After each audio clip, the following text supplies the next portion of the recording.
What dark secret are you hiding from everyone? Story 1. Last Christmas, I learned my sister and I don't have the same father and are technically half sisters. My sister's biological father tried to start a relationship with my mom that resulted in a pregnancy and ultimately didn't work out. That biological father is now, but I didn't probe any further about his identity or how he died, in case it was something traumatic for my mom to remember. So she raised my sister as a single mother at my grandma's house in the 80s. Then she met my father and they started dating, and it worked out because they got married in the 90s, moved into a new house, and a short time after that, I was born. She told me to never call my sister my half-sister and to just pretend all of this doesn't matter because she's my sister and I'm keeping it that way. And if anyone asks about the 10-year age gap, I just tell them, it's a long story. Story 2. I'm the spitting image of my grandpa on my dad's side. Both my parents are almost a foot shorter than me, but I'm almost the same height as him. When my mother got sick when I was a kid, my grandpa went to visit her daily for extended periods of time in the hospital. In his final months, she did the same.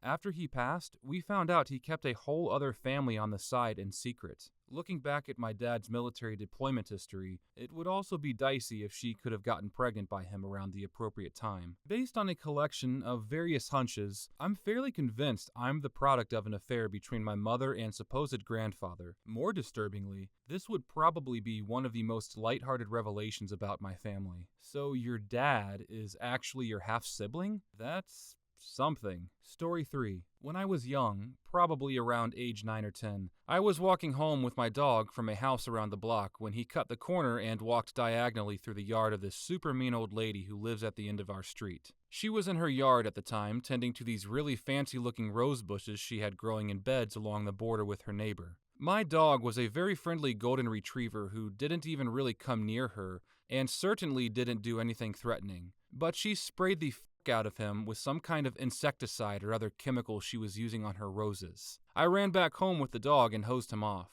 He coughed a bunch, but seemed otherwise fine. I didn't tell my parents because somehow I thought I was going to get into trouble for letting the dog walk in her yard. I'm glad I didn't tell them though, because I decided that night to sneak downstairs, out the half-bath window, and down the street to her yard where I cut down every damn rose bush I could get my hands on. Story 4. I am convinced a neighbor poisoned our family dog. We got her when I was in 2nd grade. The poisoning happened when I was in college. They left notes on our door threatening to hurt the dog if she in their yard again, but our dog never went to their yard. Anyhow, she fell very ill very fast. She was in intense pain from her insides. She'd let out screams in pain. I don't know if you've ever heard a dog scream, but that's the best I can describe it. It wasn't a cry, howl, or bark. It was a haunting scream. She couldn't get comfortable. I'd hold her to try to comfort her and she'd be okay for a few seconds, and then another scream. We had to put her down. It was the only humane thing to do. I was devastated. It was like losing a sibling. It still hurts, and this was almost 20 years ago. Not long after that, our area had a natural disaster. The whole city was flooded. We moved back in pretty quickly because my dad was a carpenter, but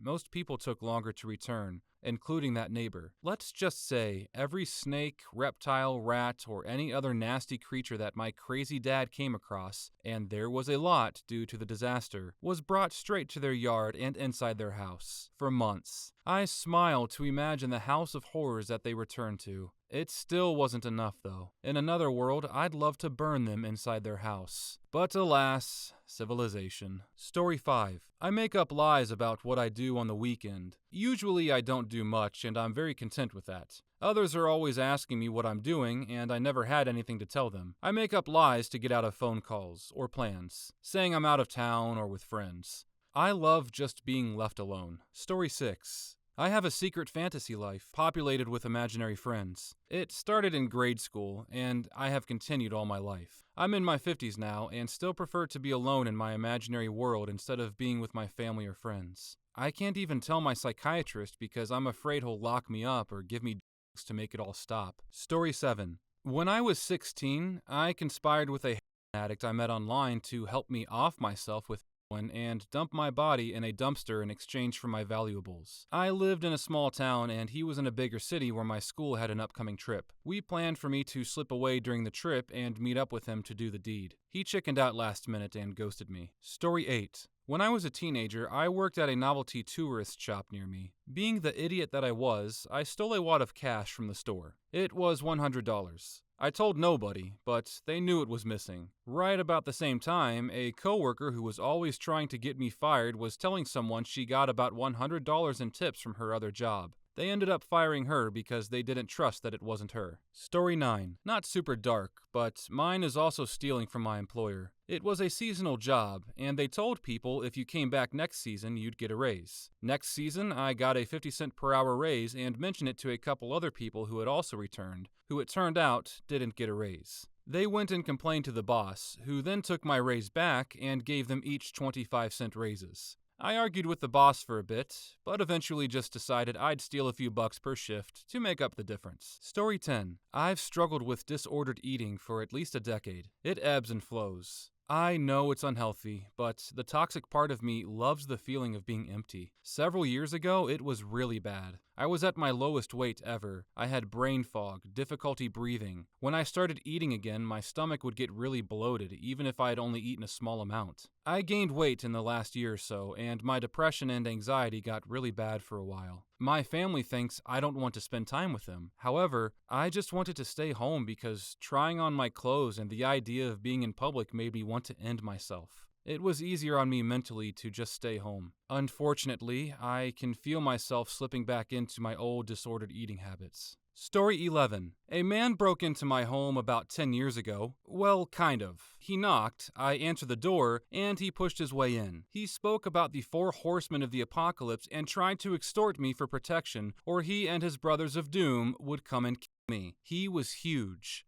Ex-Navy, if he was to be believed. Drunk as hell, hand covered in blood, holding a broken bottle. I was terrified. I told him to leave. He wouldn't. He was getting aggressive. I told him I would splatter his brains against the wall if he didn't. I didn't have a gun at the time. Anyways, he didn't leave. I went into my kitchen and grabbed a knife and sliced at him a few times. He staggered away, seemingly okay. I assumed he was alright, just wounded a bit. I never saw him again. A neighbor told me days later a man was found dead with some wounds on his arms. I can only guess he bled out, but I never got questioned somehow. There was a lot of blood in and around my house. I lived in a pretty seedy area, so I guess the cops just didn't really care. The guy was apparently a repeat criminal. I killed the man, at least indirectly, and have never told anybody. Story 12. When I was younger, I lived with my grandmother. Not long after I turned 18, her health started to decline. That sort of decline that means she won't be around for much longer. Over the months, I did my best to take care of her,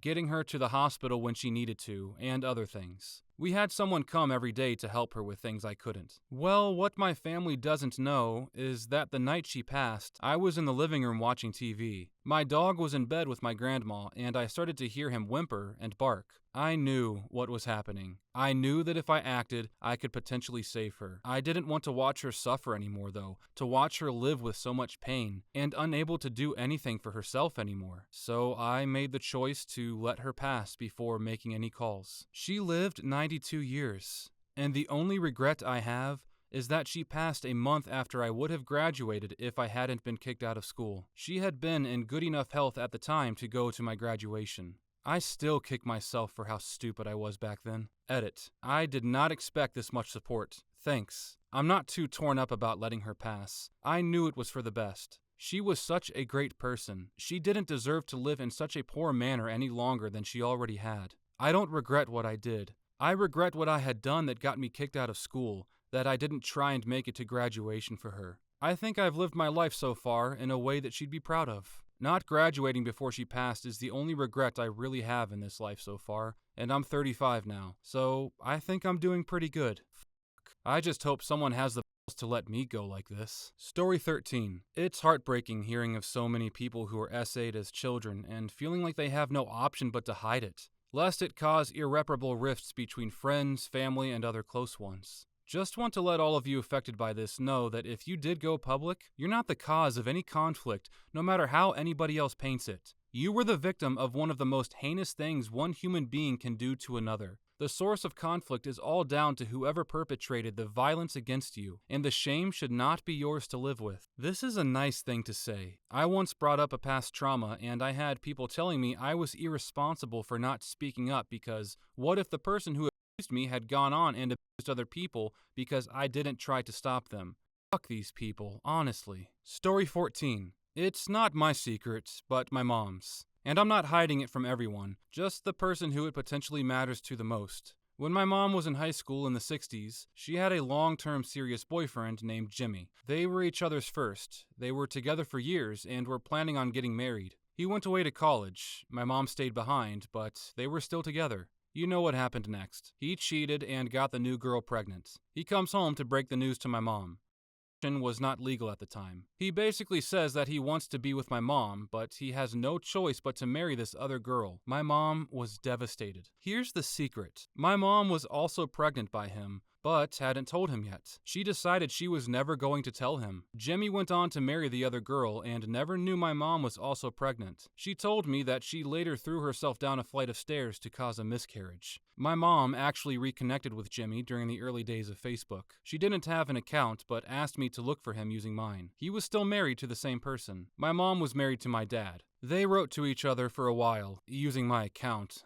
Signed their messages saying, "I love you." My mom passed away a number of years ago. I think about this knowledge I have that Jimmy doesn't. This major life event that he doesn't even know happened. That could have changed the trajectory of many lives. I'm certainly not going to tell him. It's not my secret to tell. Story 15. My wife, her mom, and I bought a house about 2 years ago. Just from talking to the neighbors, I'd gathered that the family who lived here before had a daughter that was mixed up with the wrong people. We had some random person knock on our door at night saying he needed gas. We are down a long driveway, so there's no way you'd randomly walk up to our house to ask for help. I think he was looking for the people who used to live here. Another time, on a Sunday morning making pancakes for the family, I get a knock on the door and it's 4 sheriff's officers saying they received a 911 call that hung up and it was from the house. We don't have a landline, and I assured them my wife and 2-year-old did not make any call. They mentioned the name of the previous occupants, and I let them know we moved in earlier this year, and they seemed okay with that and left. Anyways, I was doing some yard work and struck up conversation with the neighbor. He saw the police cars and asked what was up. I told him the situation, and he just goes, "Oh yeah, that family was messed up. The cops were probably being cautious considering the shooting." "What shooting?" I ask. He kinda looks at me with a sad, worried face and says,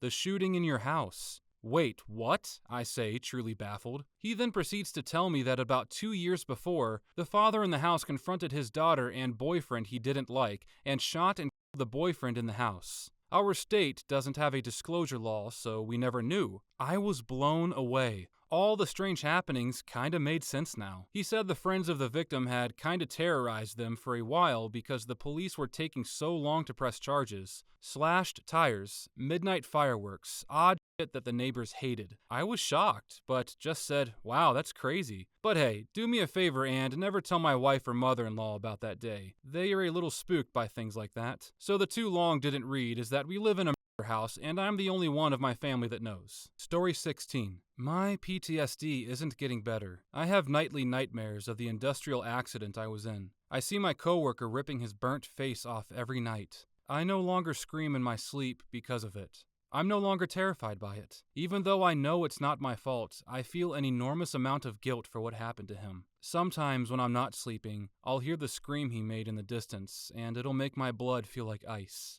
Therapy hasn't done much. Story 17. I found my adoption papers a few years ago when I was looking for a copy of my birth certificate. I know my birth mom. I just never had a relationship with her. My maternal grandmother took me in 2002. I never knew she adopted me. I just knew that one day I ended up living with her after telling her one day I don't want to go back home. I also found the letter that my mom wrote as to why she was giving me up. That one really hurt. Story 18. My grandma was in a car accident and broke her ankle, so she stayed at my house and my mom and I took care of her while she recovered. I was entering puberty at the time and discovered that you could order on cable and was like a madman ordering.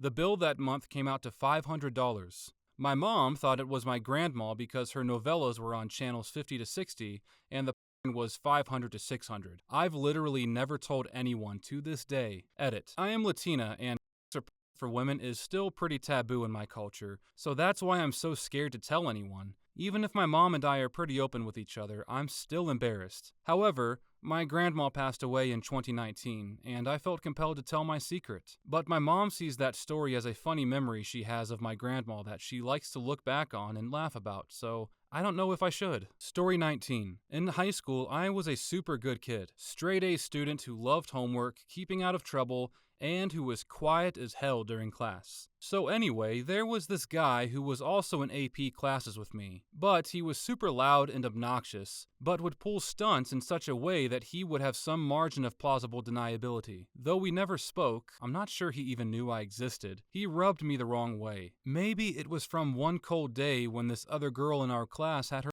poking through her shirt because she forgot a sweater, and he kept saying to her, "Damn, it's cold, huh?" Maybe it was from when he would pretend to be friends with the kid who was definitely on the spectrum and desperate to be friends with him to do the bully's homework for him, and then bully him the next day. I don't know. So at random, sometimes once a week or a month or once every couple of months, I would whistle. It's this high-pitched whistle that sounds like a tea kettle that I can do while barely moving my mouth. Back then, no one knew I could do it except for my family. The super obnoxious kid always got in trouble. I was never once suspected. Story 20. I was married for 13 years to my best friend. We had what I thought was a great, easy marriage. One day, our 5-year-old daughter told me he was having her perform on him. I was shocked, devastated, and afraid. He was one of those fun guys everyone loves to be around. I immediately called the police and he was arrested. When they started investigating him, they found out that he had been arrested while in college for exposing himself to very young boys. He only got a slap on the wrist that time because he came from a very wealthy family. One of his uncles was governor of the state we lived in. I was so ashamed. I told our friends that he had an affair and moved away. But the truth was that he was in prison for 5 years. I picked up the pieces, sent our daughter to therapy, and spent the next 15 years being a mother, paying for private school, school trips, etc. She was my life. Then when she went to college, he reached out to her over Facebook. When I saw she was communicating with him, I was shocked, devastated, and afraid all over again. I called and told her that she was an adult, but I thought she should be careful because he's not safe. She hung up on me and has not spoken to me since. That was 4 years ago. I still send her $40,000 a year to pay for her medical school. It's all been almost unbelievable. Thank you for allowing me to share it here. Story 21. Not a huge secret in comparison to some of these answers, but I feel guilty about it often. After my fiancé passed, I napped all the time for over a year. My aunt was calling me one day and I just denied her call, went back to napping. My aunt was calling me because my grandma, who was very sick with cancer, wanted to say happy birthday a day before my birthday. Grandma died the next day. I should have picked up the damn phone.